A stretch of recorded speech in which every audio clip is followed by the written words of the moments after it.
Bucola est nigériane. Cette paire de mocassins pour hommes, elle l'a dessinée et réalisée elle-même ici, à l'Académie Riachi, une école spécialisée dans les arts et l'artisanat à Florence.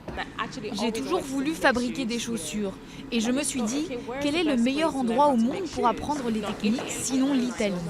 J'ai hâte de rentrer à la maison et de mettre en pratique tout ce que j'ai appris ici. Comme Dana, une jeune saoudienne, ou encore Machizane, qui vient de Singapour, tous ont cette passion pour ce métier artisanal auquel l'Italie a donné ses lettres de noblesse. Dans cette classe de 6 élèves, pour le moins international, un seul étudiant est italien. Je me sens un peu spécial, oui, unique, et j'espère pouvoir réussir ma carrière malgré les difficultés que rencontrent les artisans, tout du moins en Italie. Car faute d'apprentis prêts à reprendre le flambeau, bon nombre de bottiers et de cordonniers ont dû fermer boutique, même à Florence où la tradition du cuir existe pourtant depuis des siècles. Nous autres Italiens, nous nous émerveillons du fait que les étrangers connaissent et apprécient autant les traditions de notre pays, alors que les jeunes ici ne les considèrent souvent pas comme de vrais débouchés professionnels.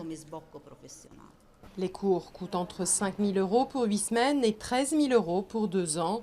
Les étudiants sont majoritairement étrangers. Les Italiens, eux, apprennent ce métier traditionnellement en devenant apprentis pendant plusieurs années. Mais pour Angelo Imperatrice, cordonnier réputé et professeur de l'académie, le système de l'apprentissage est en crise et les artisans font face à de plus en plus de bureaucratie.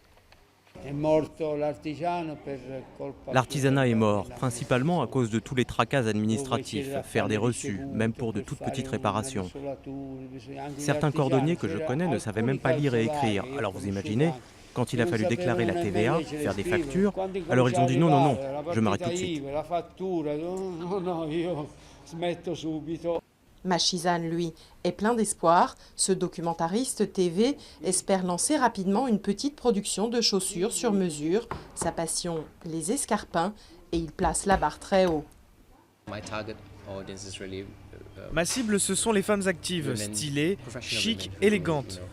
Ne serait-ce pas génial d'avoir une star qui porte mes chaussures et qu'on dise « Oh, mais qu'est-ce qu'elle porte ?» et qu'on réponde « Ce sont des Machizanes ». En tout, une centaine d'étudiants sont passés par l'académie ces 10 dernières années, un signe d'espoir pour l'expertise et le goût italien.